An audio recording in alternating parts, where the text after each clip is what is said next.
We have Mr. Prateek Jindal on the podcast, aka Mr. Tuneman. आपने कभी advance लेके cancel करना पड़ा है? बंदा मेरे को फोन पे थ्रेटन कर रहा था, मेरे सर पे बंदूक रख दी, तुम कैसे शो नहीं कर रहे हो? The biggest fight you've ever had with an artist? एक आर्टिस्ट साइन था, वो एक पर्टिकुलर जॉनर का था, तो मैंने Would you charge less commission to a bigger artist and more commission to a smaller artist? तो ऐसा लोग करते हैं, बट मैं थोड़ा स्टबर्न हूँ इन सब चीजों में. अपने को 30 चाहिए तो चाहिए. जुगनी है जो 30 पे नहीं है. बाकी आपके रोस्टर के आर्टिस्ट्स को पता ही है and they don't mind it. Let's say Virat Munjal tomorrow becomes the biggest DJ of India. Do you think he'll still remember your contribution? I think he would leave me. Hello and welcome to my very own podcast, the Adhiraj Sethi Circle. My name is Adhiraj Sethi and today's guest is one of India's most premier artist managers. We have Mr. Prateek Jindal on the podcast, aka Mr. Tuneman. Welcome to the podcast. Welcome to the circle. How are you doing? Very good. Thank you so much, Adhiraj. Thank you so much for inviting After the me whole here. Virat Munjal controversy, I had to get you on the podcast because आपका भी perspective जरूरी है. पहले तो ये बताओ controversy का हुआ क्या? What happened after that? Because मेरे को सेला के एक मैनेजर का मैसेज आया and then he deleted it later. आपको कुछ मैसेज आया, कुछ हुआ? कुछ नहीं, ऐसे ही चलता रहता है. नॉर्मली कुछ लोगों को एक इफेक्ट हुआ होगा, तो उन लोगों ने रिस्पॉन्ड किया उसी हिसाब से. Even I got some text, but it's all right. I mean, a man's gonna do what he's gonna do, you know. Fair. So you just have to ignore stuff and just focus on yourself. Keep working hard. That's it. That's what Virat did, and I pretty much loved it, whatever he did. So. You're always behind the scenes. Now you're in front of the camera. कैसा For the लग रहा first है? time, yes. कैसा लग रहा है? ये ठीक है, अच्छा है. मेरे को लगता है कि ये बहुत नॉलेजेबल पॉडकास्ट होगा एंड बहुत कुछ सीखने को मिलेगा यंग जनरेशन, यंग आर्टिस्ट को, जो इस टाइम पर ऐसा सोच रहे होंगे कि उनको डीजे बनना है आगे जाके लाइफ में. And it will be very knowledgeable for them. Plus, might be a possibility they change their opinion of becoming a DJ in future now. Okay. Or might be a possibility they get motivated. Yeah, fair. I think बहुत new एक wave आया है, not just in Delhi but in India. A lot of people, a lot of artists are moving towards becoming DJs. I think the economy is booming in this whole sector. So I would say that I stepped into this profession at the very right time. शायद उस time पर जब मैंने step in किया था इस industry के अंदर, या फिर मैं बोलूँ आर्टिस्ट मैनेजमेंट कंपनी जब मैं खोलने का मैं सोच रहा था, उस टाइम पर ये बूम नहीं था, बट आने वाला था. तो I was a little lucky on that. Yeah. But Or smart. No, I would not say I was smart. It was all total luck. It was pure luck. ऐसा कुछ नहीं है कि मैंने. But yes, I'm a music lover. So and while building Daaku Duo, I came up with the idea that when I'm building Daaku Duo and I'm managing them so well, so why not start a company and take this as a profession? आपने Daaku Duo mention किया and not a lot of people know about your journey. So let's just start with that. Yeah. How did you come into the music industry and specifically artist management industry, and why did you think of the name Tuneman? Like, you are known as Mr. Tuneman now. Yeah, so it's not. I mean, nothing was planned. So I was, I partially invested some of my chunk in Union, और मैंने उसको चलाने के लिए जो भी artists को invite किया and paid them to perform at Union. Okay. So Union Thursday nights was very famous. Okay. Now Union has been converted into Sela and I'm not the owner anymore. Okay. I sold my stake before the launch of Sela. Okay. So at that point of time, मैं बहुत सारे, मतलब I created the Thursday nights. And वो Thursday night Saturday से ज़्यादा sale करती थी. With obviously I'm not all alone. With my entire team, or I would say with the entire team of Massive. Massive is basically a company who owns Union and Sela. Okay. और हम लोग वहाँ पे बहुत सारे international, बहुत बड़े बड़े DJs इनफैक्ट आई वुड से, और वो ना एक काइंड ऑफ कल्ट बन गया था, कम्युनिटी बन गई थी. थर्सडे को हमारे पास इतने एक्सपैक्ट क्राउड होता था, सारा एम्बेसी का क्राउड होता था हमारे पास वहाँ पे. मतलब इतनी ज्यादा, मतलब देसी लैंग्वेज, वो इतनी गोरी चमड़ी होती थी वहाँ पे. इतने ज्यादा फिरंग होते थे वहाँ पर. तो ऑब्वियसली हम इंडियंस को कुछ एक्स्ट्रा लगाव है फॉरेनर से, तो उनको देखने के लिए या उनके लिए बहुत लोग टर्न अप करते थे. ओके. और हम लोगों ने बहुत सारे इंटरनेशनल डीजेस करे. हमने one of the biggest Afro DJ in the scene in the world, Shimza. We have hosted him also at Union on Thursday though. तो ये connects कहाँ से मिले आपको? How did you get connected to all these people? So I'm very passionate guy. I love music. मैं school days से I was used to sing. तो आप जब किसी चीज को दिल से चाहते हो ना तो आप अपने आप रास्ता ढूंढ लेते हो. स्टार्टिंग में बहुत दिक्कत हुई कि ऐसे आर्टिस्ट आते हैं और उसको हम लोग कैसे होस्ट करें, बट धीरे धीरे आप अपने रास्ते बना लेते हो. आजकल इंटरनेट है आपके पास में, सोशल मीडिया, इंस्टाग्राम है. अगर आपको सही चीज सही टाइम पे ढूंढनी आती है तो आप ढूंढ लोगे. Fair, fair.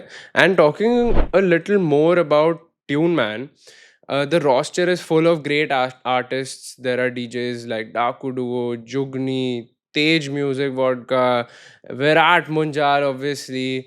But most of them are DJs and producers. कुछ expansion का plan है? Are you looking at other types of artists also to bring on the roster? As I told you कि I used to sing, तो मैं हमेशा चाहता था कि मैं कुछ बैंड्स भी मैनेज करूं, बट सिर्फ मेरे चाहने से कुछ नहीं होता. Okay. तो बैंड के साथ में एक बहुत बड़ी प्रॉब्लम होती है कि आप 8-10 लोगों का बैंड होता है, फिर एक साउंड इंजीनियर होता है, तो ये, और फिर एक मैनेजर होता है, तो 12 लोगों का ट्रैवल, आप दिल्ली से बाहर एक बैंड को बेचना, इट्स वेरी डिफिकल्ट. क्योंकि आज अगर बैंड 1.5 लाख रुपए भी सपोज चार्ज करता है, तो उसका टीबीएल के अंदर 1.5 लाख से ज्यादा खर्च हो जाएगा. TBL means travel booking and lounging. That was actually my next question itself. Like, obviously, artist management is about business, but it's also a mix of babysitting and micromanaging very small things as well. Yeah. What's the biggest issues or challenges that you face in terms of artist management? I don't think there is any issue. I mean, आप कोई भी काम करो यार, हर चीज के अंदर भसड़ होती है. बिल्कुल. चाहे वो छोटी हो बड़ी हो. बिल्कुल. आर्टिस्ट मैनेजमेंट या आर्टिस्ट मैनेजर, वो लिखा ही उसके आगे मैनेजर या मैनेजमेंट है. अगर आप किसी चीज में अच्छे हो मैनेज करने में, तो ये काम आपके लिए बहुत इजी है. ओके. एंड इतने सारे आर्टिस्ट को आप मैनेज कर रहे हो अभी, right? But one thing is always limited for everyone, not just you, that is time. How do you decide which artist is worth investing more time in, or how do you allocate your time to each artist that all of them grow at the same rate or together? So Bruce Lee ने एक बात कही थी, Okay. that was be water my friend. Yeah. So और हम हिंदुस्तानी कहते हैं कि नमक स्वाद अनुसार. हाँ जी. तो मैं दोनों को यही बोलूंगा कि वाटर माय फ्रेंड का मतलब था कि you should be flexible enough. Yeah. और नमक का मतलब हुआ कि आप जहां पर आपकी जितनी जरूरत है आपको उतना मिला लिया जाए. तो मैं ये बिलीव करता हूं कि आज जिसको मेरी सबसे ज्यादा जरूरत होती है, मैं उसके लिए वहां पर उस टाइम पर मौजूद होता हूँ. Okay. Plus I have a team now, and by the God grace I have found my right hand, which is Rachit. Okay. He's a very hardworking chap. I mean, I think he's always available on call for me 24 hours. 24/7 he's available. शायद जितना मैं अपनी company को अपना समझता हूँ, वो भी उतना ही समझता है. I have a partner in the company also. His name is Virat Munjal. Okay. In fact, he's the one who came up with the concept of Daaku Duo. Okay. I just executed it. Okay. And after executing it, when I thought of expanding my team, then I found Rajat. Okay. So मेरे को, जैसे आपने, आपके सवाल पे वापस आता हूँ. आपका सवाल था कि किसको कितना टाइम देना है, कैसे उनके रेट्स डिसाइड करने हैं, कहाँ पे कैसे करना है. तो जैसे मैंने डाकू डुओ जब थोड़ा स्टेबल हो चुके थे. That was your first He, artist. Daaku Duo was my first time. Yeah. When Daaku Duo became stable, then Jugni came.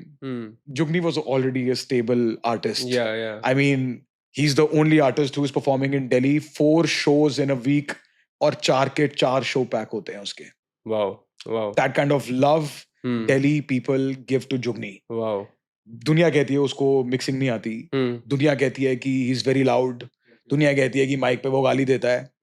जो मर्जी कहो, वो लड़के का दिल सोने का है.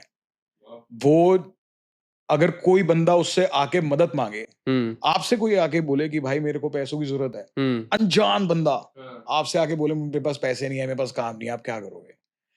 आप शायद उसकी थोड़ी सी मदद कर दोगे, 100-200 रुपए दे दोगे और उसको बोलोगे ओके भाई चलता हूँ मैं. चुगनी नौकरी लगवाता लोगों की. Wow. मतलब कोई उसको ये बोल दे कि मेरे फादर को नौकरी की जरूरत है, वो अलग बात है कि नंबर मेरा पकड़ा देता है उन्हें बट लेकिन वो मेरे साथ मिलके कोऑर्डिनेट करता है और फिर उस बंदे की नौकरी लगवाने की कोशिश करता है। वाह, literally he has a golden heart. I mean वो चाहे वो जितना मर्जी रूड एरोगेंट दूर से लगता हो, बट लिटरली वो बहुत दिल का बहुत अच्छा आदमी है। शायद दिल्ली वाले उसकी ये साइड जानते हैं तभी उसको उतना प्यार देते हैं। वाह, वाह, आई डिडंट नो दैट। या आपने इतनी सारी बातें बताई about artist management and it shows like your passion shows for it या and someone from the outside third person perspective अगर कोई दे तो they think that artist management is very easy, right? What would you like to say to them, and what's like the biggest misconception about artist management in your opinion? According to me everything is easy and nothing is easy. Okay. It totally depends. आज मैं कोई movie भी देखता हूँ तो मैं उससे कुछ लेसन लेके निकलता हूँ। Okay. मैंने 3 इडियट्स देखी थी, तो मेरे को 3 इडियट्स कहने के लिए बहुत लोगों की फेवरेट मूवी होगी 3 इडियट्स, बट मैंने उससे एक लेसन जरूर सीखा। वो ऐसा नहीं है कि मूवी देखते ही सीख गया था, बट जब वो ऑटोमेटिकली लाइफ में एग्जीक्यूट होने लगा तो मेरे को लगा कि हाँ ये सही है। अगर आपको कोई चीज अच्छी लगती है, आप उसको अपना प्रोफेशन बना लो, तो काम ना मजाक लगने लगता है, मजेदार लगने मजे लगने लगता है हाँ, और आपको पैसा अपने आप आने लगता है, क्योंकि आप पैसे के लिए काम करना बंद कर चुके होते हो। fair, yeah, आप वो काम सिर्फ इसलिए कर रहे होते हो क्योंकि आपको मजा आ रहा होता है। fair, yeah, जब आप कोई चीज इतनी शिद्दत से करते हो ना, तो ऑटोमेटिकली आपको रिजल्ट आने लगता है। okay, good answer, yeah, and I am not saying that I love managing things, but I love music, okay. So that's what I am doing. That's where your Yeah. love starts from, yeah, fair, good. But इतने सारे artists है आपके roster पे, I feel like a lot of them, if not every one of them, depend on you for their career, right? Like there's a lot of responsibility on you for building their career, their growth path, because you are at the end of the day their manager. How much of your work goes into getting paid gigs? Okay, that's obviously one part of artist management versus actually building careers for your artists. कितना effort दोनों में आपको लगता है if you compare them? तो ना एक ये मिसकंसेप्शन है हमारी इंडस्ट्री के अंदर कि आर्टिस्ट मैनेजर का काम होता है गिग्स ला के देना। वो बुकिंग एजेंट का काम होता है। दोनों चीजों में डिफरेंस होता है। Exactly. बुकिंग एजेंट का काम होता है कि सिर्फ शोज ला के देना या शोज की जो भी क्वेरीज आ रही है उसको डील करना। Yeah. आर्टिस्ट मैनेजर का काम होता है कि आर्टिस्ट कब सो रहा है, कब उठ रहा है, बेबी सिटिंग बेबी सिटिंग करना, साथ में उसको मोटिवेटेड रखना। कभी वो उसको हल्का सा बुरा लग रहा है, डाउनफॉल आ रहा है, तो उसको पकड़ के रखना, मतलब उसको बिखरने नहीं देना। तो ना मेरे को ऐसा लगता है कि आज जितनी भी आर्टिस्ट मैनेजमेंट कंपनीज हैं हमारे हिंदुस्तान के अंदर, I am talking about specifically DJs, I am not talking about singers. तो वो डीजेस वाले आर्टिस्ट मैनेजमेंट जितनी भी कंपनीज हैं, मुझे ऐसा नहीं लगता कि वो आर्टिस्ट मैनेजमेंट कंपनीज हैं, वो बुकिंग एजेंट्स हैं, जैसे आपने बोला शोज ला के देना। ओके। मेरे को ऐसा लगता है कि आर्टिस्ट मैनेजर का मैं कैसे काम करता हूँ, मैं कभी भी अपने आर्टिस्टों को फोन करके पिच नहीं करता, भाई ये ले ले। आप समझ रहे हो, किसी वेन्यू ओनर को या प्रमोटर को किसी शहर में कॉल करके बोलूं कि तू मेरे से ये आर्टिस्ट ले ले।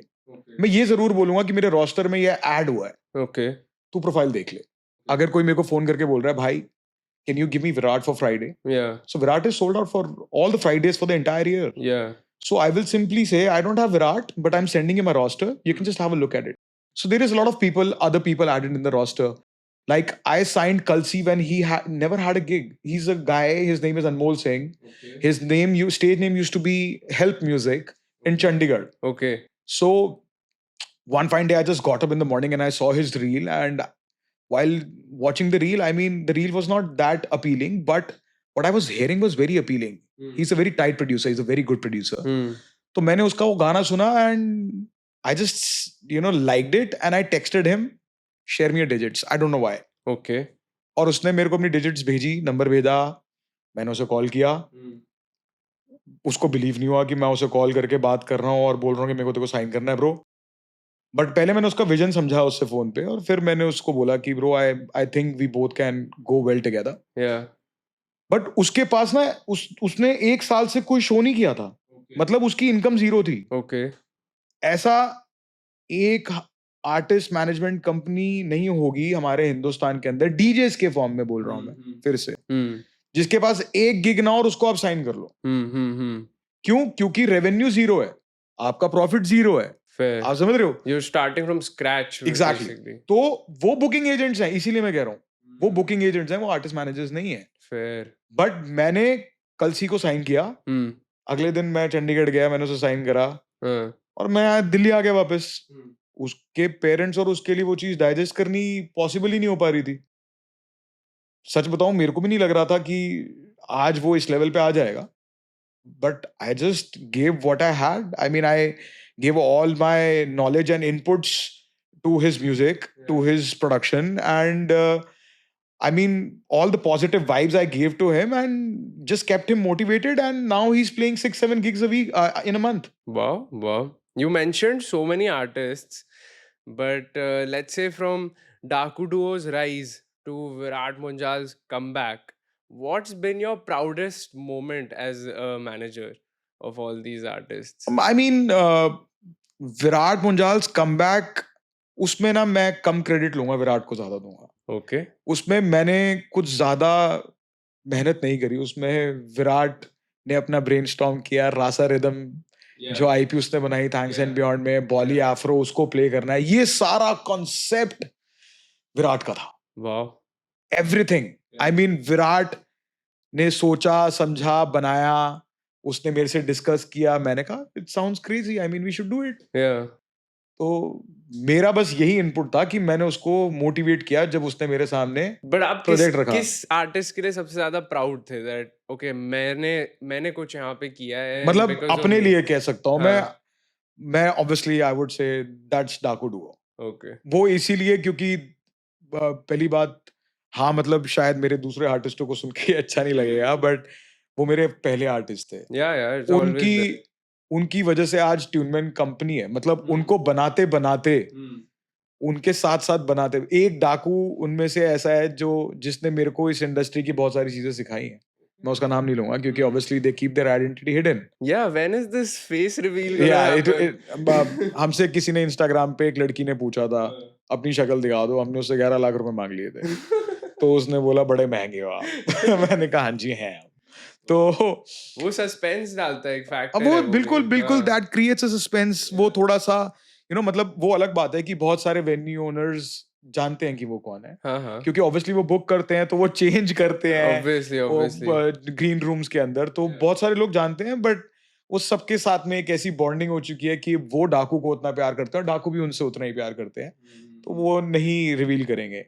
बट यस, आई मीन वो डाकू, ऐसा नहीं है कि मेरे को अपने बाकी आर्टिस्टों से प्यार है, नहीं है, बहुत प्यार है मेरे को, सबसे प्यार है मुझे। या बट लेकिन हाँ मतलब उनके साथ में एक थोड़ा सा सॉफ्ट कॉर्नर है जो कि मैं आने नहीं देता। अगेन मैं वही नमक हूँ जो स्वाद अनुसार हर किसी की प्रोफाइल में ऐड हो जाता हूँ ओके. जहां जहां मेरी जरूरत होती है। हाँ मतलब क्योंकि डाकू डुओ बनाते बनाते ट्यूनमैन का जन्म हुआ था। I mean they both were born together. There is a soft spot. Yeah, so there is a little soft spot when it comes to Daku. That's completely fair. Like you see Delhi में every other day कोई नया club खुल रहा है, कोई नया club बंद हो रहा है, etc etc. Delhi as a city, because this is where you started and this is where I know people from. Is it a tough place for an artist to grow, or is it a nice playground for artists to actually prosper in this career path? नहीं, इसके अंदर ना दिल्ली से लेना देना कुछ नहीं है।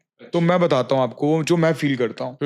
बहुत कम ऐसे आर्टिस्ट होते हैं जो उस, जैसे दिल्ली के आर्टिस्ट हैं, विराट है, ओके. ठीक है, विराट को दिल्ली से बहुत प्यार मिलता है, जुगनी को दिल्ली से बहुत प्यार मिलता है। ऐसे बहुत सारे आर्टिस्ट हैं जो मेरे दिल्ली के हैं बट उनको प्यार नहीं मिलता दिल्ली से। हाँ. ठीक है, वो इसलिए नहीं मिलता क्योंकि कुछ लोगों की मेंटालिटी होती है घर की मुर्गी दाल बराबर, तो वो उन लोगों को उतना प्यार नहीं देते। बट लेकिन, और ये दिल्ली की बात नहीं है, मुंबई के आर्टिस्ट जो हैं, मुंबई को उनकी कदर कम है कुछ कुछ आर्टिस्टों की।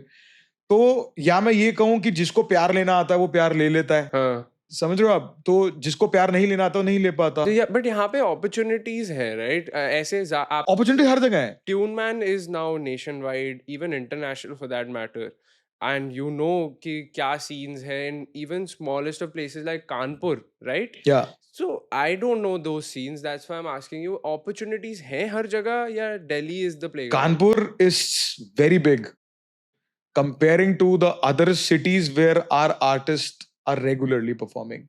Have you heard Sambal in Odisha? नहीं. वहां पर भी आर्टिस्ट परफॉर्म करते हैं. देयर इज बेलगाम इन कर्नाटका. हाँ. वहां पर एक वेन्यू है बंकर्स करके, जो बिल्कुल ही आइसोलेटेड एरिया में, जंगल के बीचों बीच. वहां पर भी आर्टिस्ट परफॉर्म करते हैं हमारे. सो यू नो ऐसा नहीं है, मतलब. बट आपका सवाल का जवाब मैं ऐसे देना चाहूंगा कि जिस दिल्ली की मार्केट कॉम्पिटिटिव की कोई बात नहीं है इसके अंदर. हर जगह पे कंपटीशन है. इट्स नॉट लाइक कि दिल्ली की ग्रोइंग मार्केट नहीं. आज हाँ, बट लेकिन दिल्ली और मुंबई में रिसोर्सेज ऑब्वियसली ज्यादा हैं. अगर आपने दिल्ली क्रैक कर लिया तो नहीं, ऐसा नहीं है. ऐसा भी नहीं है. नहीं, ऐसा नहीं है. अच्छा. तो I don't want take names, but बहुत सारे ऐसे दिल्ली के डीजेज हैं जो दिल्ली में बहुत फेमस हैं, बट वो दिल्ली के बाहर बिक ही नहीं पा रहे हैं. ओके. क्यों? क्योंकि उन्होंने अपने आप को वैसे मार्केट नहीं किया. तो आज ना मार्केटिंग इज वेरी इंपॉर्टेंट. आज हम लोगों के पास इतना अच्छा एक टूल है यार, इंस्टाग्राम नाम का. अगर हम उसको सही से रख रहे हैं, अपनी प्रोफाइल को सही से बना रहे हैं और सही तरीके से उसको मार्केट कर रहे हैं, तो आप ना कहीं से कहीं पे भी पहुंच सकते हो. बिल्कुल. आज बहुत मेरा आधा रोस्टर ऑस्ट्रेलिया जाके आ चुका है. वो मैंने कोई ऑस्ट्रेलिया फोन करके किसी नेट, मैं आज तक ऑस्ट्रेलिया नहीं गया. हाँ हाँ. तो it was just by chance someone somebody reached out from to you. Australia just saw one of my artist profile and that was Daaku Duo. Okay. क्योंकि obviously they are little unique and मतलब वो जिस तरीके से dress up होते हैं, plus you know they target totally on a new sound which is Punjabi DNB. तो उन्होंने एक नया genre kind of मतलब मैं ये नहीं कहूँगा उन्होंने इन्वेंट किया. उन्होंने इन्वेंट नहीं किया, बट इंडिया में इन्होंने पॉपुलर किया उसे. इन्वेंट तो वो लंदन में हुआ था. ओके. बट हाँ, उस रिदम को पकड़ना, उस साउंड को पकड़ के एक्सेप्ट करना और बोलना कि हाँ मैं हिंदुस्तान में ये साउंड को बजाऊंगा और दूसरे लोगों को सुनाऊंगा, ये बहुत बड़ा टास्क है. या इतनी जल्दी कोई साउंड एक्सेप्ट नहीं करता. तो वो है वो चीज जो डाकू डुओ ने एग्जीक्यूट करी. सेम विराट ने वो बॉली आफ्रो के साथ किया. बहुत लोग बॉली आफ्रो बना रहे थे बट उसको कोई फेमस नहीं कर पाया. विराट इज द वन जिसने फेमस किया. Again when it comes to Sufi, Jugni did it. तो सारे महारथी हैं अपने अपने way. Good roster, great roster. Final question before we move on to the next segment, so which is, अगर आप आर्टिस्ट मैनेजमेंट नहीं कर रहे होते, what hustle would you be doing right now? जो चीज पैसा दे रही होती, टू बी कुछ भी हो सकती थी. मैं ये नहीं बोलूंगा मैं बेच रहा होता, बट मेरे को असलियत में this is the ugly truth of being a man, I would say mail.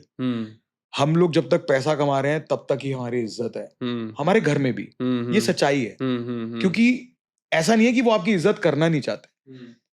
आप पैसा कमा के खुशियां दे सकते हो अपने लव्ड वंस को. बिल्कुल बिल्कुल. तो कोई भी चीज जो हमें पैसा दे और हम अपने लव्ड वंस का ख्याल रख सके, उन्हें खुश रख सके, आपको वो काम करना चाहिए.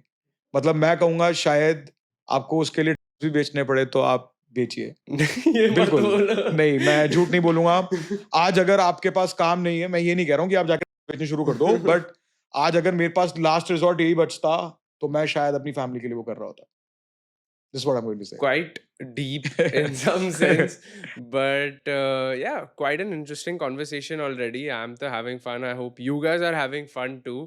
But this was a general discussion segment. We are now moving to your favorite segment, which is the hot seat, where I'm going to be asking Mr. Prateek some rapid fire like questions, and you have to be quick and quirky with your answers. So stay tuned, guys. We'll catch you in the next segment now. Welcome back. We are now in the hot seat segment where I'm going to be asking Mr. Prateek some rapid fire like questions, and you have to be quick and quirky with your answers. So be ready. The seat is hot now. Okay. Perfect. I can feel it. Yes, let's go.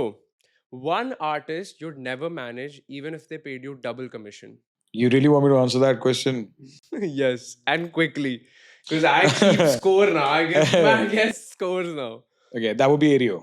Aereo. Why? Now you're asking too much. Okay, fair. We can move on. Out of all your artists, who is the most problematic?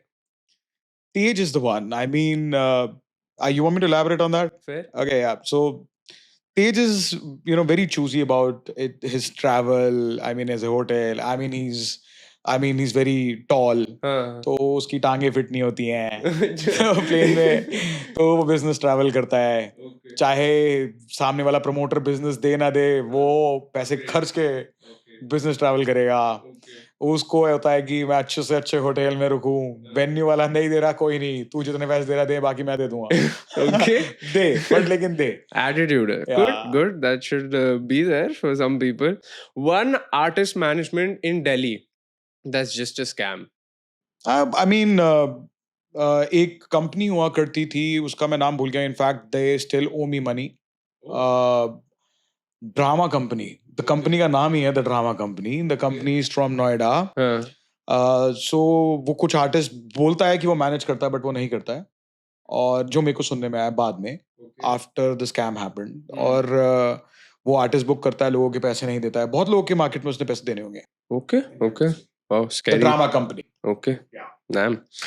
One artist you had to drop because of ego, money issues, or unprofessional behavior.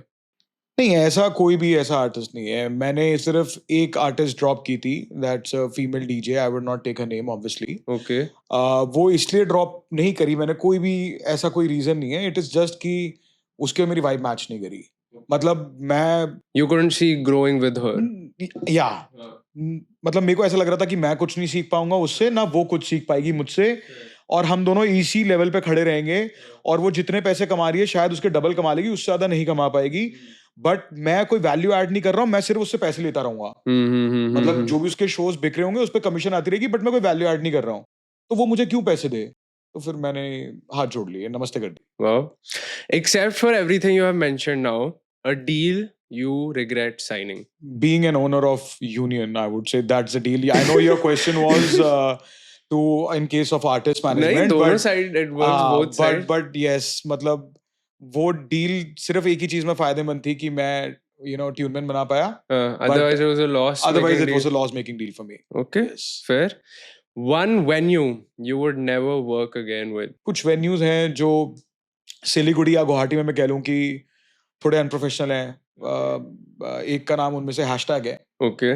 तो वो अपनी बोली हुई commitment से कई बार मुकर जाते हैं अपनी बात से Okay. तो फिर उसमें मेरी गलती है कि मैं उनसे रिटर्न में नहीं लेता हूँ Mm-hmm. तो वो कंफ्यूजन का पॉइंट छूट जाता है तो मेरे अंदर एक छोटी सी प्रॉब्लम है पूरी इंडस्ट्री हमारी मेल्स पे काम करती है जो मैं नहीं करता हूँ Okay. मैं व्हाट्सएप पे बात करता हूँ मैं व्हाट्सएप पे मैसेजेस में डील लॉक करता हूँ बिकॉज मुझे लगता है mailing is time consuming Mm-hmm. आप जाओ भेजो फिर उसके बाद वो आएगी आप रात को बैठ के रिप्लाई करोगे उससे अच्छा है कि फटफट अभी डील लॉक करें और काम खत्म करें तो वो मेरी भी गलती है उसके Fair, fair. The biggest fight you've ever had with an artist. मैंने एक आर्टिस्ट साइन था वो एक पर्टिकुलर जॉनर का था Okay. तो मैंने उसी सेम जॉनर का एक और आर्टिस्ट साइन करने का सोचा Okay.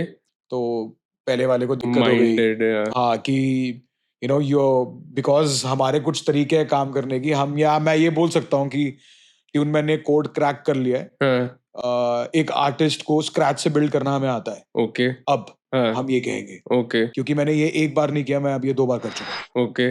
तो दूसरा आर्टिस्ट को साइन ही इसलिए किया था देखने के लिए कि वो कोड फ्लूक तो नहीं था हाँ. तो वो दूसरे के साथ एग्जीक्यूट कर लिया तो हमने वो कोड क्रैक कर लिया तो आज अगर मैं सेम जॉनर का आर्टिस्ट जो कि उसकी लीग का उसको पकड़ के वही सेम कोड उस पर रेप्लिका कर दूंगा हाँ. तो उसका कंपटीशन खड़ा हो जाएगा Okay. So do you intentionally not put artists in your rosters जो already genres हैं आपके पास? ऐसा मतलब मैं करना नहीं चाहता हूँ बट हाँ कई बार मेरे को करना पड़ता है Okay. Wow. Which city's clubbing scene is extremely underrated in India? I would say Jaipur and Dehradun. Jaipur and Dehradun. Yeah. I mean Jaipur में क्या है सीन है? बहुत अच्छा सीन है बट लेकिन अंडररेटेड है मतलब पोटेंशियल बहुत अच्छा है और बहुत अच्छे लोग वहाँ पे काम भी कर रहे हैं Okay, I didn't know that. would like to also mention there is this guy Sunny he owns this company by the name of Drippin Okay. वो डे वन से हमारे आर्टिस्टों के साथ काम कर रहा है and he is doing a wonderful job in Jaipur. I mean the experience he is creating over there, I mean it's out of the world. उसने डाकू के लिए एक लोहे का 125 किलो का केज बनाया जो कंसोल के आजू बाजू लगा दिया उसने. और उसको केज थीम में उसने केज थीम करी डाकू डुओ के लिए और वो शो किया एंड उस शो पे शायद 1300-1400 लोग थे. Wow. In a club in डायनासिस देयर इज दिस वेन्यू, वहां पे किया था उसने ये चीज. Sometimes I feel like the Delhi people and me also, our knowledge is so limited to just Delhi or maybe Bombay, max to max Bangalore के बारे में जान लेंगे, but there is so much happening all over India. We don't know much क्या about या it. 100%. I mean मैं फिर से वही बात कहूंगा कि ना बहुत सारे हमारे आर्टिस्ट से मतलब है कि हमारे दिल्ली के आर्टिस्ट, हम लोग अपने आप को उस हिसाब से मार्केट नहीं करते हैं जिसकी वजह से हम लोग दिल्ली के बाहर नहीं जाते हैं, हमें एक्सपोजर कम मिलता है. आज जो म्यूजिक दिल्ली में चलता जरूरी नहीं है वो बैंगलोर की ऑडियंस इतनी एक्सेप्टेबल है. आप मतलब excuse me for language but आप बहुत बेकार म्यूजिक भी प्ले करोगे तो भी वो कहेंगे आई लव यू. ठीक है, मतलब आपने कंसोल दिया होगा आई लव यू. वो बहुत एक्सेप्टेबल है क्योंकि शायद उनका म्यूजिक सेंस बहुत अच्छा है, वो हर टाइप का म्यूजिक सुनते हैं. That is the reason behind it. But लेकिन दिल्ली की ऑडियंस नहीं है एक्सेप्टेबल, बिल्कुल नहीं. और ऐसे Very बहुत सारे judgy. हाँ वेरी जज. तो you know it goes hand in hand. Yeah, fair. Moving on. Delhi or Mumbai, which city is better for money for artists? मेरे हिसाब से, मेरे रोस्टर के हिसाब से मुंबई है. Okay. बट हाँ दिल्ली में भी अच्छा पैसा है. हाँ. बट लेकिन मुंबई में वही कमर्शियल का सीन. अच्छा, दिल्ली में टेक्नो की हाई पेड गिग्स हैं. अच्छा. मुंबई में नहीं है. मुंबई के कल्चर के अंदर टेक्नो सीन थोड़ा कम चलता है. Oh really? चलता है बट कम चलता है. मतलब आप नहीं सुनोगे कि डोम वोम में बोरिस ब्रेचा हो रहा है, ये 2-2 करोड़ के आर्टिस्ट हो रहे हैं, बट क्लब्स में नहीं हो रहे हैं. दिल्ली के अंदर क्लब्स के अंदर भी 25-25, 30-30 लाख रुपए के आर्टिस्ट हो जाते हैं. Wow. Next question. Be honest. Are managers, not you, okay? Every manager except for you, more loyal to the artist or to the money?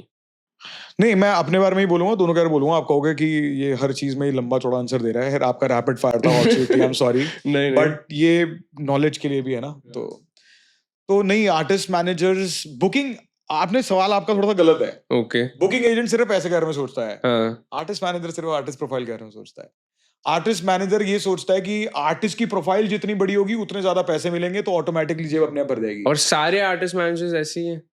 सारे आर्टिस्ट मैनेजर ऐसे ही हैं. बड़ी कंपनीज अगर मैं बात करूं, टीएम की, रिप्रेजेंट की, बड़े बड़े आर्टिस्ट जो सिंगर्स हैं, उन सब के आर्टिस्ट मैनेजर सिर्फ और सिर्फ आर्टिस्ट की प्रोफाइल के बारे में सोचते हैं, फिर पैसे के बारे में सोचते हैं. Okay, fair. What's more difficult to handle, artists or the club/event organizers? दोनों hand in hand. I mean easy है, दोनों चीजें इजी हैं. आप डिफिकल्ट कुछ नहीं होता. दोनों चीजें बहुत इजी हैं. सिर्फ कोऑर्डिनेशन आपकी अच्छी होनी चाहिए. सामने वाले को अपनी टर्म्स पहले ही क्लियर कर दो, और अगर उसके बाद वो उसको फेल करता है तो आप परफॉर्म मत करो, एडवांस लेके बैठे रहो. Good. I like the positive vibe, the positive energy that you have and perspective towards it's life. very easy. Very good. Yeah. Last question for the hot seat segment. One insider secret about Delhi's night life that the audience should know. बहुत सारे secrets हैं, but एक जो top में बोलूंगा वो यही है कि कोई भी लोग कहीं पे भी उठ के चले जाते हैं सिर्फ हाइप के हिसाब से, बट अच्छे म्यूजिक की कदर कम है. ये मैं फील करता हूँ. Okay. अच्छा म्यूजिक को अगर लोग फॉलो करना शुरू करेंगे तो शायद उनकी नाइट भी अच्छी होगी, उनका एक्सपीरियंस भी अच्छा होगा, साथ में आर्टिस्ट का एक्सपीरियंस भी अच्छा होगा. बट लेकिन लोग सिर्फ और सिर्फ हवा क्या कहती है, Trends. Yeah. उसको फॉलो करते हैं. Very well said. And 6 on 10 is my rating because of the quickness that was missing. But otherwise knowledgeable. At least that's what we got from the hot seat segment. But now we're moving to an even more information sharing and secret and money talks, that is the Finance 101, where I'm going to be asking everything related to money, related to the DJ and the artist management industry. So stay tuned, guys. We'll catch you in the Finance 101 segment now. Welcome back. We are now in the Finance 101 where we're going to do some money talk. Okay, so let's dive right into it. जैसे मैंने आपको पहले भी कहा था, एक wave आई है DJs की एंड नाइट लाइफ की all over India, not just Delhi. इसका मतलब पैसा भी फ्लो कर रहा है. दैट्स वाई ये इकोनॉमी ग्रो कर रही है. दैट्स वाई ये ट्रेंड फ्लो कर रहा है. How much are DJs on average earning? अगर आप अच्छे से एक्सप्लेन कर सको from a raw artist like who starts from scratch to a top tier artist like maybe one from your roster. तो ना इस इंडस्ट्री के अंदर कोई प्राइस टैग तो होता नहीं है. बिल्कुल सेट आप ही को करना है. हाँ, आपको ही कहने के लिए वर्ड थोड़ा हार्श होगा, बट आपको ही अपनी औकात खुद बनानी है. बिल्कुल या ठीक है. कुछ आर्टिस्ट 15,000 10,000 रुपए लेके भी शो कर लेते हैं. मेरा कोई आर्टिस्ट ने ऐसा नहीं किया. हम लोग स्टार्टिंग ही करते 50,000 रुपए से. आपको ट्राई भी करना है तो हम फ्री में कर लेंगे, बट मैं 25,000 रुपए लेके अपने आर्टिस्ट का रेट सेट नहीं करूंगा. ओके. क्योंकि मैंने एक बार 25,000 रुपए ले लिए अपने एक आर्टिस्ट के, तो फिर वो 25 के 30 करेगा, 35 करेगा, स्टार्ट 50 नहीं होगा. तो मैं पहले के कुछ शोज फ्री बजवा लूंगा कि तू भाई देख ले मेरा प्रोडक्ट कैसा है. तू मेरे प्रोडक्ट का म्यूजिक सुन ले, सब देख ले, उसके बाद मैं तेरे से पैसों की बात करूंगा. बट अगर आपने शुरुआत में ये सोचा कि कुछ तो आ जाए, तो वो आपकी गलती है. ये मैं सबको बोलना चाहूंगा जो भी इस इंडस्ट्री में आगे आना भी चाहते हैं. शुरुआत में ये ना सोचें कि 50,000 रुपए की जगह अगर 20,000 मिल रहे तो ले लूं. उससे अच्छा फ्री में शो कर लो. Oh, yeah, good advice. हमने विराट के पॉडकास्ट पे सुना था that on average artist managers 20% लेते हैं as their cut. But does it vary for let's say a small artist versus a big artist? Would you charge less commission to a bigger artist and more commission to a smaller artist? तो ऐसा लोग करते हैं, but मैं थोड़ा सा नहीं हूँ ऐसा. मतलब मैं थोड़ा स्टबर्न हूँ इन सब चीजों में. अपने को 30 चाहिए तो चाहिए, बट अपन 30 वाला काम भी करते हैं. ओके. ठीक है. तो I am very stubborn on this कि मेरे को 30% ही चाहिए. ओके. बट हाँ, मेरे रोस्टर के अंदर जुगनी है जो 30 पे नहीं है. Okay. But rest everybody is on 30. बाकी आपके रोस्टर के आर्टिस्ट्स को पता है ये? हाँ. And they don't mind No, it? I don't hide anything from anybody. And they don't mind it? मतलब मेरे को ऐसा लगता है वो माइंड क्यों करेंगे यार. ओके. जुगनी मेरे पास तब आया था जब मेरे पास सिर्फ एक ही आर्टिस्ट था, डाकू डुओ, वो भी इन मेकिंग था. जुगनी एस्टैब्लिश्ड आर्टिस्ट था उस टाइम पे. आज मेरे को ये एक्सेप्ट करने में बिल्कुल शर्म नहीं आ रही कि आज ट्यूनमैन इसलिए बनी है, शायद उस टाइम पे जुगनी था जिसकी वजह से मेरा प्रोसेस फास्ट हो गया. ओके. जुगनी से मैं बहुत कुछ सीखा हूँ और जुगनी भी मेरे से बहुत कुछ सीखा होगा. वो लड़का है 25-26 साल का ही, बट उसका दिमाग 35-40 साल के हिसाब से चलता है. ओके. तो उसने बहुत कुछ सिखाया मेरे को. आर्टिस्ट का रेट बढ़ाना कैसे होता है, कि आप मत करो शो, छोड़ दो शो, कच्चा लालच मत करो. हम बिजनेसमैन की लैंग्वेज में होता है कच्चा लालच. आप छोटे पैसे मत देखो. आप मत करो शो. अगर आपको लग रहा है कि 3 लाख की जगह सपोज एग्जांपल आपको 1 लाख मिल रहे हैं, आप छोड़ दो वो शो. मत करो एक शो. बट आप ये सोचो कि आपको 3 लाख रुपए का रेट करना है. इसलिए जुगनी आज सबसे महंगा आर्टिस्ट है मेरे पूरे रोस्टर के अंदर. Okay. That is why, because he's stubborn, he will not do the show if the money is not right according to him. But isn't like some things better than nothing kind of a scene? बिल्कुल है, but again अब वो जुगनी की call है. वो कहता है हाँ, बट लेकिन ये जो उसका एटीट्यूड है, वो एटीट्यूड मैंने अपने दूसरे आर्टिस्टों को सेल करते हुए भी यूज किया. ओके. और वो चीज काम करी. तो it's that is how I increase the price of all of my artists. Okay. Virat has almost doubled up. And it's what, like, he joined me in March. It's in 6 months he's doubled up. Yeah. Whatever money he was charging, we are charging the double amount right now. Wow. I don't want to say figures, but yes, हमने 6 महीने में विराट का rate double कर दिया. मैंने और विराट ने मिलके. बिल्कुल. ट्यूनमैन और विराट ने मिलके. बिल्कुल. नाइस. ऑब्वियसली हमें पता है फेस्ट्स होते हैं, क्लब्स होते हैं, they obviously pay the artist. Are there any other sources of income also for artist? Brand collaborations. आप अगर प्रोड्यूसर हो तो आपका, अगर आपने स्क्रैच से कोई गाना बनाया विच इज ओजी का मतलब ओरिजिनल, और अगर आपने वो यूट्यूब पर डाला और आपकी मोनेटाइजेशन हो रखी है, तो आपको यूट्यूब से पैसा आएगा, स्पॉटिफाई से पैसा आएगा. कितना आ रहा है? अच्छा खासा पैसा आ रहा है वहां से? मेरे किसी आर्टिस्ट को नहीं आ रहा अभी. ओके. बट लेकिन ऐसे बहुत सारे आर्टिस्ट हैं जिनको पैसा आता है. Who are solely dependent on that? नहीं, ऐसा नहीं है. अब टेक पांडा किंजानी है. I mean, उनका एक गाना बहुत वायरल हुआ, बहुत हिट हुआ, जिससे आई एम श्योर उनको स्पॉटिफाई और यूट्यूब दोनों जगहों से बहुत पैसा आ रहा होगा। And plus they do shows also and they are also duo, मतलब दो ही बंदे हैं वो भी, ओके, और दोनों बहुत अच्छे प्रोड्यूसर्स हैं। Nice nice. और जब हम आर्टिस्ट मैनेजमेंट की बात करते हैं, कोई भी प्रोफेशन की बात करते हैं, for example money is obviously very important, that is why we are discussing it, but एक वो एक मिसकंसेप्शन कह लो, एक नोशन कह लो, that in this industry a lot of things happen in cash.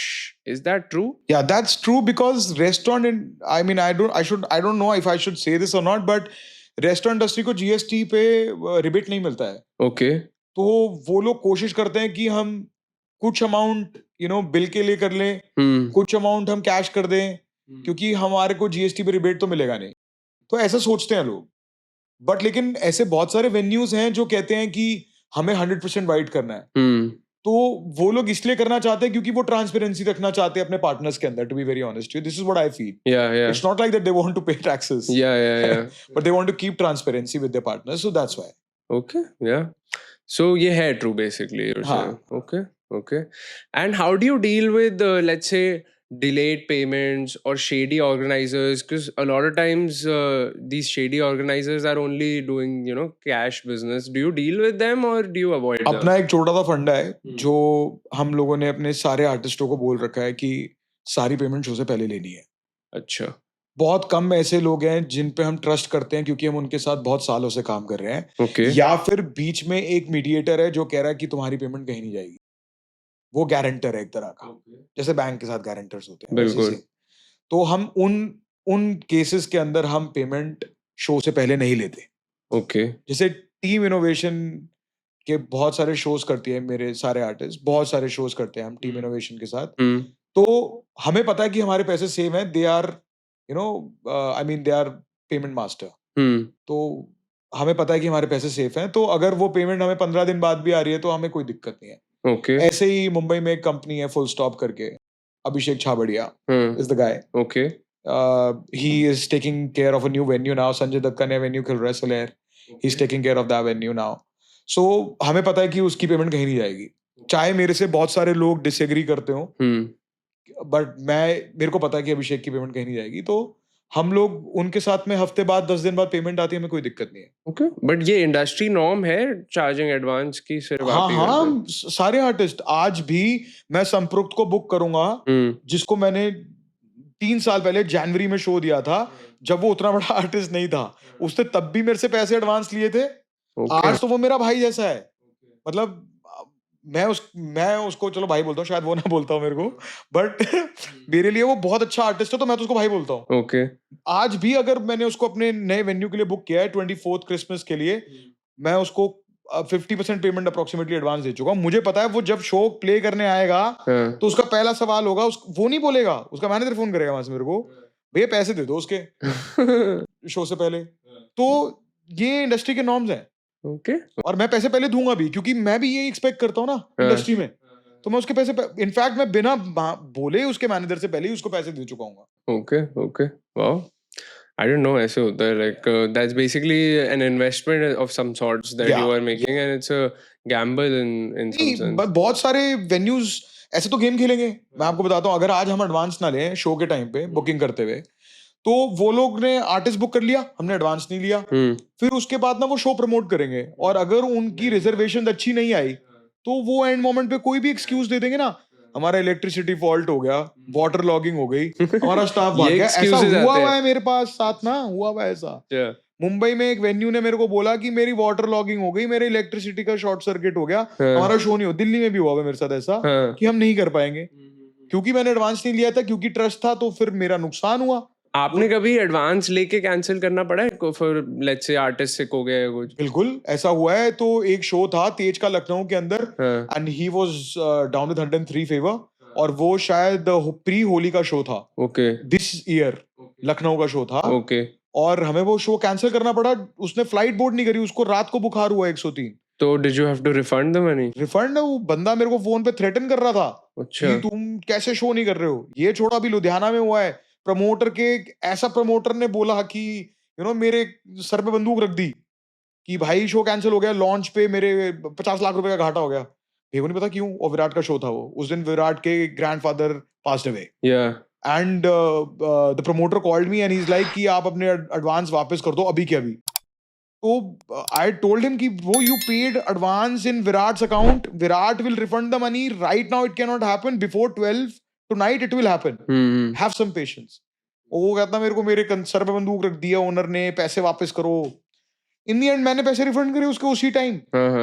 हमारी कोई इंटेंशन नहीं थी पैसे खाने की, बट मैं आई जस्ट वांटेड कि वो एंट्री रिटर्न हो जाए, क्योंकि जिस अकाउंट से आए हैं उसी अकाउंट में पैसे वापस चले जाएं, उसी अकाउंट से। बिल्कुल बिल्कुल। But the situation was little critical, so I transferred the money from my own account because I never wanted to bother Virat at that kind of situation, crucial situation, कि मैं विराट को ये बोलूं कि भाई अभी तो पैसे बाद में भेज दो, तो मैंने भेज दी।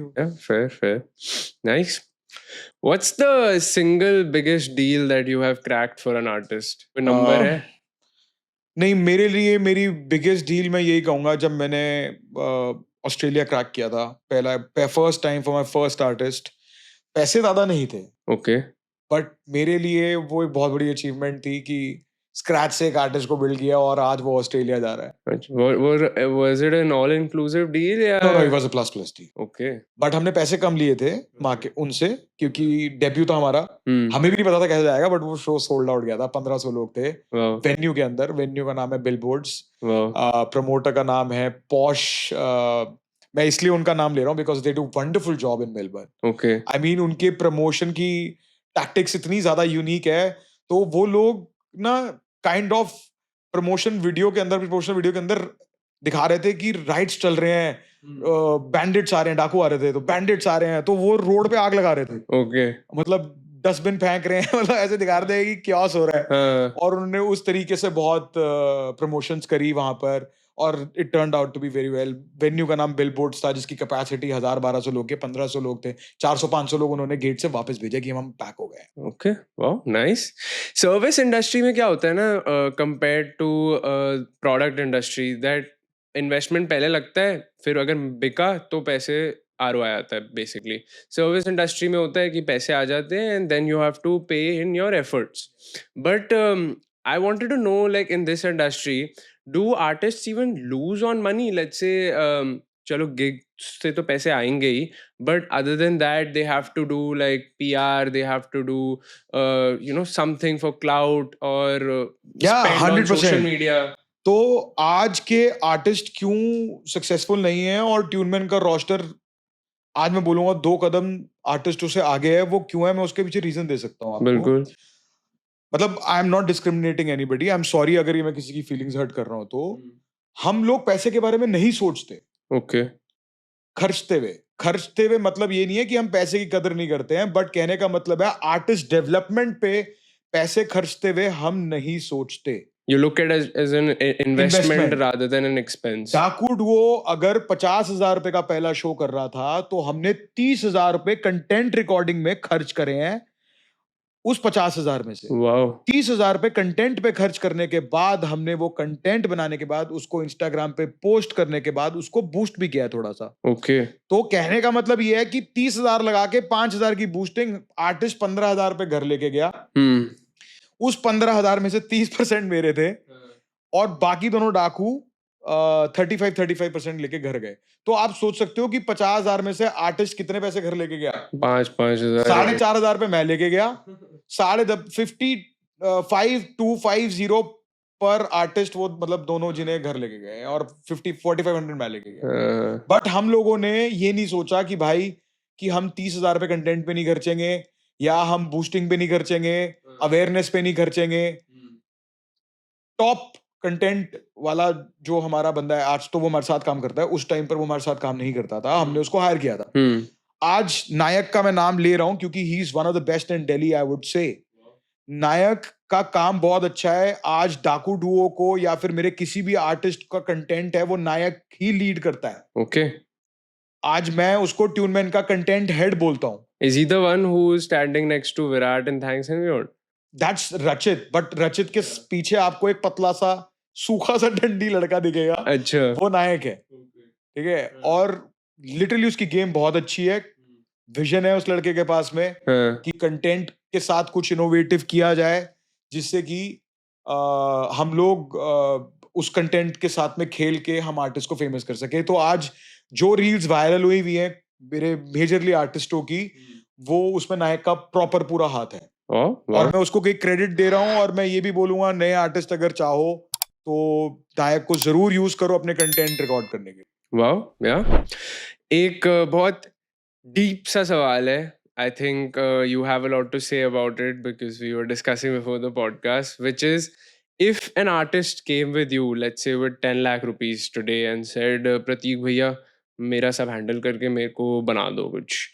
Where would you tell the artist to spend, or where would you spend it, and how would you grow the artist from scratch to a top tier one? ये ऐसा ना, मेरे दिमाग में कुछ टाइम पहले एक घिनौना आइडिया आया था। मैं उसको घिनौना इसलिए बोल रहा हूँ क्योंकि that was totally money making idea, और वो सही नहीं था। और मैंने बस ऐसा सोचा कि यू नो 5 आर्टिस्ट पकड़ता हूँ, उनसे एक साइनिंग फीस लेता हूँ 5 लाख रुपए ईच, ओके, और 25 लाख रुपए की इनकम होगी यार, तो ये मैं कर सकता हूँ, तो मैं ये कर लेता हूँ।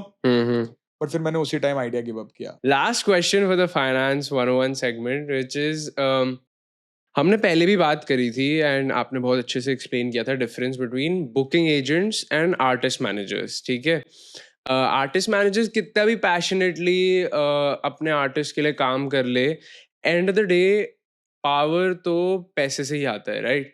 And as far as my knowledge goes, booking agents do make good enough amount of money because they're handling multiple artists. They're not caring about their career per se, they're just caring about the numbers.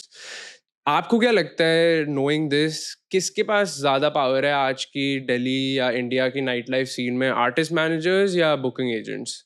नहीं, मतलब मेरे को ऐसा लगता है कि शायद booking agents के पास ज्यादा पावर है, बट लेकिन अगेन आप किस वे में पावर को डिफाइन करते हो। मेरे को ऐसा लगता है कि पावर वावर कुछ नहीं होती आर है। Artist dying to work with artist managers और 100% artist manager.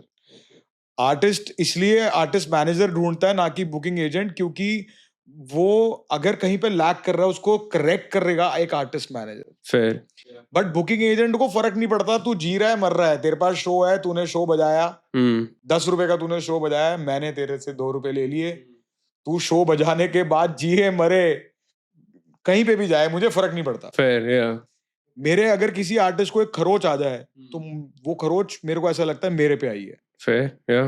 That's the difference. Yeah, good. Well, that was the finance 101. A lot of interesting information that Prateek ji revealed. Thank you for that. But we are now moving to my favorite segment, which is the curiosity gap, where I have brought in some curious topics from my curious brain. थोड़े आपको topic शायद ऐसे भी लगे कि ये कैसे सवाल पूछ रहे हैं, बट आपको फिर भी आंसर करना पड़ेगा क्योंकि पॉडकास्ट है मेरा. So we're moving to the last segment now, which is the curiosity gap. Stay tuned. Welcome back. We are now in the curiosity gap segment where I have brought in some very interesting topics. First of which is the dark side of artist management. Okay, मेरे को आप ये बताओ, firstly, do artist managers undercut artists for money or fame, etc., things like that? मेरे को ऐसा लगता है कि आर्टिस्ट मैनेजर कभी नहीं करेगा। Okay. क्योंकि आर्टिस्ट मैनेजर आर्टिस्ट को दिल से प्यार करता है। Okay.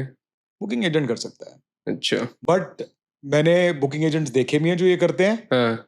और मैंने ऐसे बुकिंग एजेंट्स भी देखे हैं बहुत अच्छे, जैसे कि BMT है, Okay. बुक माई टैलेंट, वो टीम इनोवेशन की सिस्टर कंपनी है। Okay. वो बिल्कुल नहीं करते। Okay. बहुत ट्रांसपेरेंसी है उनके पूरे। कोई ऐसा है कोई बुकिंग एजेंट जो करता है? मैं नाम नहीं लेना चाहूंगा। बट लेकिन 100% BMT का वर्क फ्लो बहुत अच्छा है। आई mean they very good and they don't do it. Okay. But I can't comment on who does it. And artist रह चुके आपको भी? नहीं, मैं आर्टिस्ट का, मैं बचपन में था आर्टिस्ट। अच्छा. तब मैं गाता था। Okay. तो अब नहीं। बट लेकिन आई वुड स्टिल से कि डार्क साइड से यही मतलब है कि यू नो कि आर्टिस्ट मैनेजर कभी नहीं करेगा। बुकिंग एजेंट्स फिर भी करते हैं हाँ. ये चीज कि वो बीच में कट रख लेते हैं और ऐसा करते हैं। बट लेकिन आर्टिस्ट मैनेजर कभी कोई ऐसा काम नहीं Okay. करेगा। And what's one thing that an artist should never trust a manager with? Is it money or something else? I would 100% say it's money only. Okay. क्योंकि अगर आप शायद विराट ने भी अपने पॉडकास्ट में ये चीज मेंशन की थी और ये चीज मैं अपने सारे आर्टिस्टों को मेंशन करता हूँ, अगर आर्टिस्ट 100% पेमेंट अपने अकाउंट में ले रहा है और फिर कट दे रहा है, महीने के बाद हिसाब हो रहा है, एक्सेल शीट बन के आ रही है, तो ठीक है। ओके बट लेकिन अगर आर्टिस्ट मैनेजमेंट या फिर बुकिंग एजेंट्स पहले अपने अकाउंट में पैसे लेंगे और जिसने भी आपको बुक किया उसके साथ में डील अलग से चल रही है और पेमेंट आर्टिस्ट कलेक्ट नहीं कर रहा, तो वहां पर एक स्कोप ऑफ एरर क्रिएट हो जाता है ऑटोमेटिकली, जिसमें आर्टिस्ट एक ग्रे एरिया में आ जाता है, ट्रांसपेरेंसी नहीं है। हाँ, तो मैं इसलिए अपने सारे आर्टिस्टों के साथ में आई ट्राई की सारी पेमेंट वो इकट्ठी करें। फिर आपकी बातें सुन के लग रहा है काफी ब्राइट एंड रोजी डोजी है इंडस्ट्री, कुछ डार्क साइड है नहीं, ऐसा लग रहा है। यार अगेन डार्क साइड वहीं पर होगी जहां पर आपके मन में अंधेरा होगा। आज मेरे मन में सिर्फ उजाला उजाला है और मेरे सारे आर्टिस्टों के साथ में मैं सिर्फ पॉजिटिव और ब्राइटनेस ही शेयर करता हूँ। Very true yeah. तो मेरे को तो कोई डार्क साइड दिखती नहीं। Very good. Yeah, nice. I think enough discussion on this topic. We can move to the next one, which is the future of this industry. Like we spoke about, and the trends that are coming in. Social media hai, AI hai, technology hai. Do you ever see managers getting replaced by AI, for example, like bookings करने के लिए नहीं there यार, is an AI. एक app बन सकती है, AI बन सकता है बुकिंग्स के लिए, बट बुकिंग एजेंट्स रिप्लेस हो सकते हैं, आर्टिस्ट मैनेजर रिप्लेस नहीं हो सकते। आई थिंक दैट्स ट्रू या आर्टिस्ट आज जो मैं एक छोटी सी अपनी फैमिली बना के बैठा हूँ और हम जो एक दूसरे के लिए फील करते हैं, वो एआई या फिर एक बुकिंग एजेंट दोनों जिन्हें ही नहीं फील कर सकते, ना करा सकते हैं। फिर बट एक आर्टिस्ट मैनेजर जो अपने आर्टिस्ट से दिल से प्यार करता हो, मैं आज कंपनी का ओनर होने के बाद भी अपने जब मेरा आर्टिस्ट परफॉर्म कर रहा होता है तो मैं उसके ग्लास में पानी डाल देता हूँ, ओके खाली होते ही। तो मैं ये सोचता हूँ कि मेरे बच्चों को किसी चीज की दिक्कत नहीं होनी चाहिए। नाइस। चाहे मैं आज कंपनी का ओनर हूँ, आई डोंट केयर, बट मैं आर्टिस्ट मैनेजमेंट कंपनी का ओनर हूँ। मेरा काम है मेरे आर्टिस्ट को कंफर्ट जोन में रखना। आज अगर वो परफॉर्म कर रहा है और उसका ग्लास खाली है, वो पानी के लिए किसी उधर को ढूंढेगा, उससे अच्छा मैं पानी फिल कर दूं ना। That's what I do. Well, and even social media is such a big factor in today's time, especially. What role does social media play in artists' life these days? And आपको उसका impact क्या दिखता है अपने artists पे? It's very important. Social media presence बहुत matter करती है आज की डेट में। आप जो दिखेगा वही बिकेगा। आज आपकी प्रोफाइल कैसे दिखती है उसी के हिसाब से ही आप बुक होते हो। Does Tuneman focus a lot on social media? I do that. I completely focus on artist profile. मैं कोशिश करता हूँ कि मैं आर्टिस्ट की प्रोफाइल इतनी बड़ी कर दूं कि मेरे पास फोन बजे और मैं कहूँ मेरे आर्टिस्ट सोल्ड आउट हैं इस पूरे साल के लिए, जो कि 4 आर्टिस्ट हैं मेरे रोस्टर के अंदर पूरे साल के लिए सोल्ड आउट हैं। चाहे वो न्यू ईयर्स हो, चाहे वो 24 तारीख क्रिसमस ईव हो, चाहे वो 25 तारीख क्रिसमस वाला दिन हो, चाहे वो कोई भी सैटरडे हो, कोई भी फ्राइडे हो। कुछ संडेज अवेलेबल होंगे 1-2 किसी आर्टिस्ट के, बट मेरे 4 आर्टिस्ट कंप्लीटली सोल्ड आउट हैं। And this is all credit to social media in your opinion? I would not give the entire credit to social media. In fact, I would say that it's combination of everything. It's hard work of artist, hard work of Tuneman, and social media. Okay. Nice. So social media is a big factor. Yeah.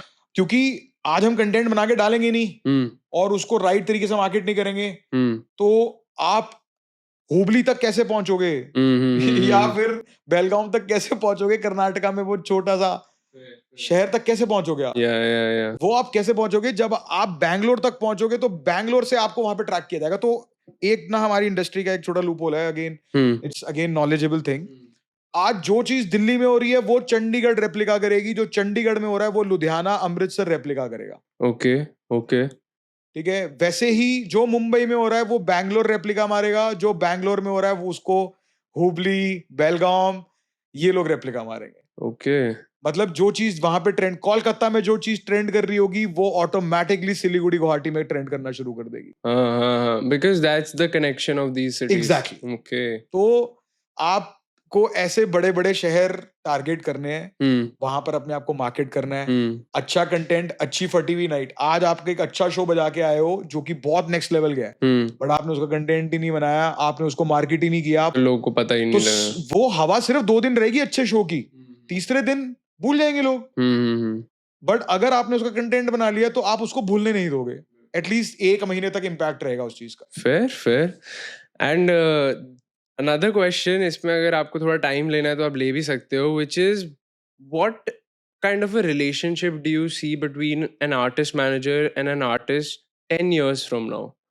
क्या changes आएंगे? मुझे ऐसा लगता है कि एक artist manager का और एक आर्टिस्ट का रिलेशन सिर्फ ग्रो ही करेगा, ओके नीचे नहीं जाएगा, ओके जब तक ट्रांसपेरेंसी है रिश्ते में, ओके तब तक। ओके नहीं तो अगर ट्रांसपेरेंसी नहीं होगी तो वो चीज शायद 1 साल भी लास्ट नहीं करेगी। मेरा एक आर्टिस्ट है तेज म्यूजिक वार्ड का, वो इससे पहले जिस एजेंसी से साइन था वो उसका बहुत पागल बनाती थी, मैं नाम नहीं लूंगा कंपनी का, ओके बट उसके पैसों में कट भी रखती थी, सब करती थी, पैसे भी सारे खुद इकट्ठे करती थी, ओके प्लस प्लस के शो को ऑल इंक्लूसिव दिखाती थी। प्लस प्लस का मतलब अगेन ट्रैवल वगैरह सब कुछ शोज ऑल इंक्लूसिव होते हैं, तो वो ऑल इंक्लूसिव दिखाती थी उसको, ओके और फिर उससे वो भी पैसे काट लेती थी, तो वो परेशान होता था।